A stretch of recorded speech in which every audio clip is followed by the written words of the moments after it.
This is Unboxing, a segment of the show where Jessica and I explore some of the more nuanced elements and finer details that make up the worlds of games and brews. There are a lot of cogs and gears that turn within both of these great passions, and we cover them here by unboxing them. Today's topic, board gaming in the virtual world. I'm sure at least a good chunk of us are old enough to remember when Napster hit the scene in 1999, instantly rendering CDs and cassette tapes obsolete. Napster was the internet's true catalyst. In the 23 years since, analog has, more and more, become a thing of the past and will continue to decline as time moves on. Just about everything that can be has been fully digitized or at least modified with digital applications for the virtual world. It should be no surprise then that the 21st century has finally and fully caught up to board gaming, which is obviously a very traditionally analog hobby, perhaps even to a stubborn degree.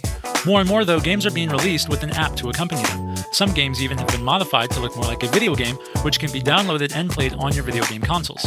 Mostly, though, sites like Steam, Tabletopia, and Board Game Arena host online digital versions of games that look exactly like what you would see at a real table, a few modest animations aside. Now, this isn't exactly brand new for board gaming. Many games of the past required laserdisc, cassettes, or DVDs to play, and I'm sure we've all played online checkers before. However, today's virtual side of board gaming has planted much deeper roots. Between the convenience and general cultural conditioning of online interaction and the world's response to COVID-19 in recent years, virtual board gaming has become immensely popular and is now officially playing a major role within the hobby, and we're only going to see it increase. Such progress is, historically speaking, can never be denied. So with all that said, what are the pros and cons? How does this help or hinder board games and those who play them? How far can we expect all this to go? And just how much might this change the hobby for the better? Or perhaps even worse? This is definitely a topic with two very opinionated sides, but either way, ready or not, like it or not, the future is here as we unbox app-driven and virtual board gaming. Now, before we get into this, we do want to mention, to each their own, right? We have our opinions, but we're not judging anybody else for theirs. So don't jump on us with the hate mail when you hear what we have to say. We totally understand if you love them, if you hate them, whatever your opinion. Yeah, I mean, I don't care how you play board games, honestly, but it's a topic worth talking about. So as Jessica said, to each their own. With that being said, Jess, I really fucking hate virtual board gaming. I can't fucking stand it. Yeah, I have kind of mixed feelings about it, but generally speaking, I would much rather play in person, the tangible thing that you can touch and feel. I think in certain circumstances, though, it is understandable. I think if you're talking about people who live far apart, if for whatever reason you can't get together with all your friends and you have the ability to do it online, every once in a while, I think that is probably okay. I like how Kickstarter is doing this thing now where you can take the games that you're trying to get people to back and you can put demos of them on your board game arenas and your tabletop simulators so people can play them and decide whether or not they want to back the project. I think in those circumstances, it's great. I don't see it as a full-on replacement, though. I would hope not, but then I kind of remember my relationship to Kindle, and I was extremely anti-digital reading. I was like, if it's on a machine, it's not really reading, it doesn't smell like a book, it doesn't feel like a book.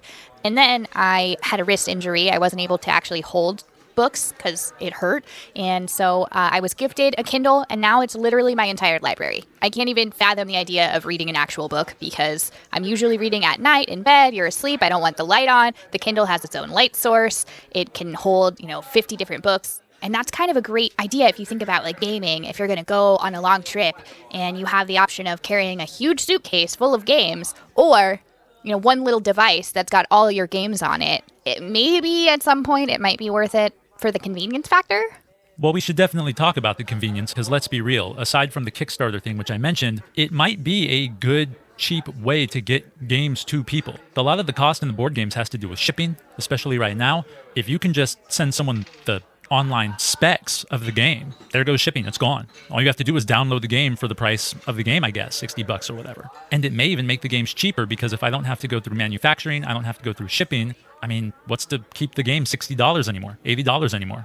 Well, then you're just really talking about the value of the property. Like the mechanics of the game, the thing that makes the game go. Yeah, the sort of artistic value of putting it together and also the programming involved. Right. So the labor for that and keeping it up. Yeah, I mean, you could probably make the game cost the same amount, but then that convenience factor is where you would be like, well, that's what you're paying for. You're paying for the convenience of having the game downloadable. You can log on. Your friends can log on. It may very well be a big part of board gaming in the future. This is me playing devil's advocate, though, trying to point out a couple of pros. I'm still very, very much against this. Yeah, it's definitely a very different experience having the tangible pieces in front of you and also just being in a literal room with other people and having face-to-face interaction, which is something that the world really hasn't seen a lot of, especially in the last couple of years. But not all the games are going completely virtual. I mean, they could if they wanted to, but you are seeing also a lot of games that are coming out now that require apps. Like you need your phone and you need to download an app on your phone in order to play it with the game. So it's kind of like a hybrid. I don't like those either. I think that board games are meant to be a break from modern technology. A break from the wireless, a break from all that, something tangible on the table where our focus is not in our phones, because let's be real, our focus is always in our phones. Like we are so focused on our phones all the time, and board games gives you a break from that. But now these games are coming out that require you to look at your phone, and I don't like it personally. I mean, it definitely allows the opportunity to get easily distracted with notifications and other apps when you have your phone open. I gotta admit, I haven't really played any of those hybrid style games. It reminds me a little bit of like Seen It from the old days, or you like have a DVD. Yeah. But it's, it's not the same thing as having a phone. Like, because when you're watching a DVD, it's not like you're going to change the channel in the middle of it. Right. Even with a DVD, you can turn your phone off. People say that they like the app because it keeps score for them, or it has a playlist on it that kind of gives the atmosphere of whatever game they're playing. I think that stuff is cool. I just don't know if it's cool enough to justify putting my phone into the company I'm trying to keep. And what we're there to do is, play a game and be around each other, and, a break from technology is what I'm trying to say. Yeah, I usually like to turn my phone off, or at least turn the notifications off while I'm playing a game. Right. And just not really look at it until we're done.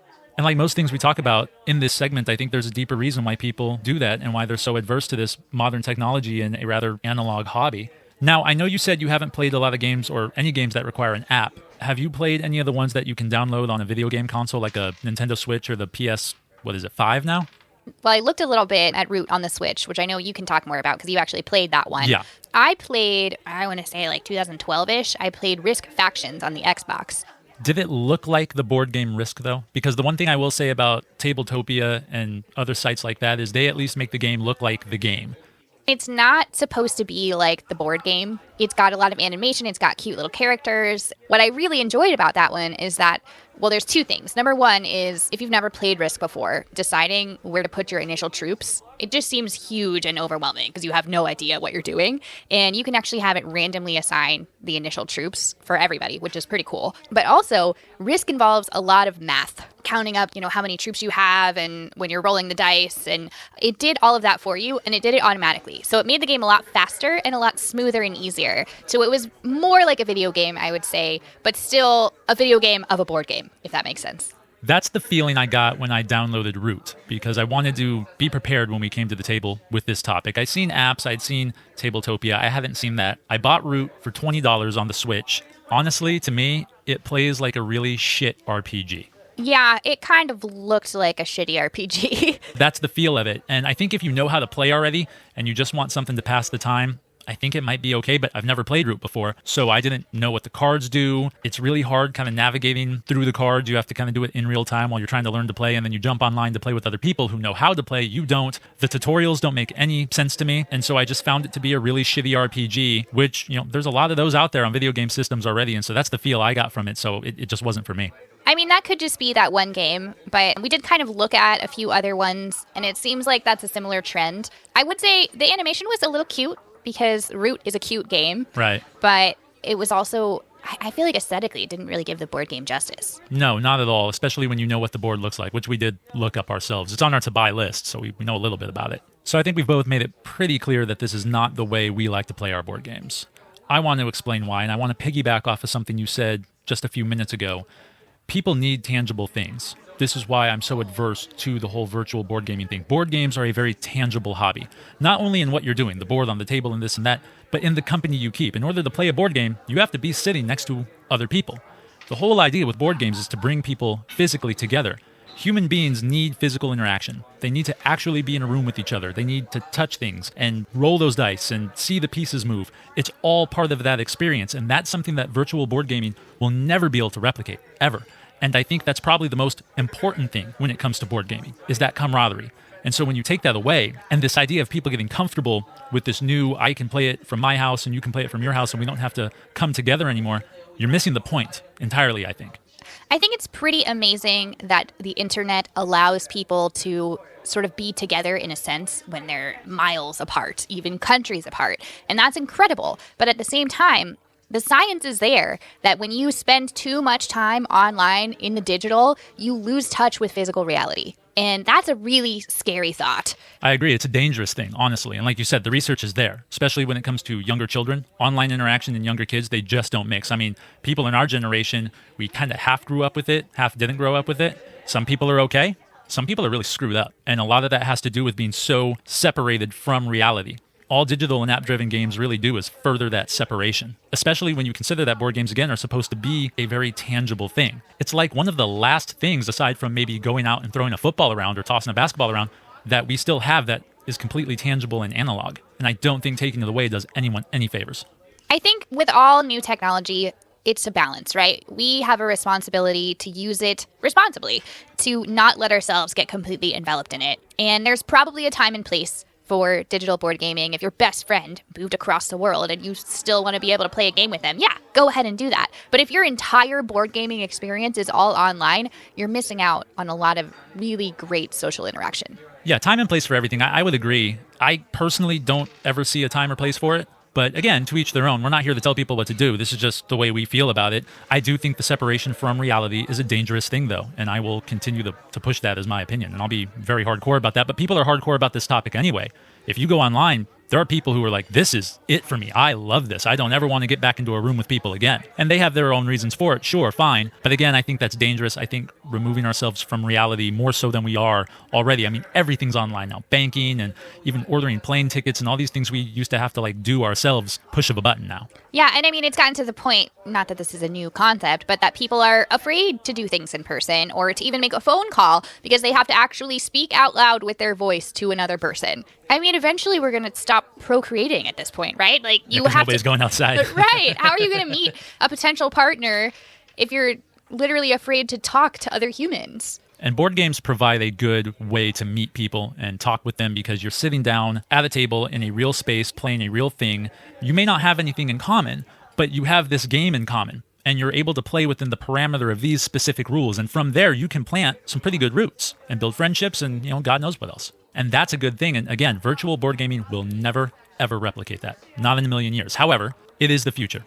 It's inevitable. The more technology advances, the more board games are going to be a part of it. Virtual reality is starting to become a real thing. You're going to be able to plug in those glasses and become the board game characters. I don't know if in our lifetime, but that's where it's going. You can't stop the progress. You just can't. Like you said, though, it's up to us to be responsible with it. Do we want to do it? If we do, maybe not more than a couple of times here and there. The responsibility is in our hands, and I think it's important that we realize that tangible things are very much a part of the human experience. Well said.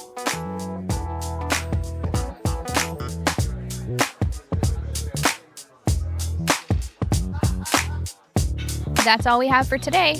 Do you play games online on something like Board Game Arena, Tabletopia, Tabletop Simulator, or any other board game simulator? We'd love to hear about it, so let's keep the conversation going. Put a comment below wherever you're listening. So next week, we are taking a bit of a break. We'll be back the week after with something we have never tried before. It's summertime. I always think of fishing when I think of summer, amongst many things.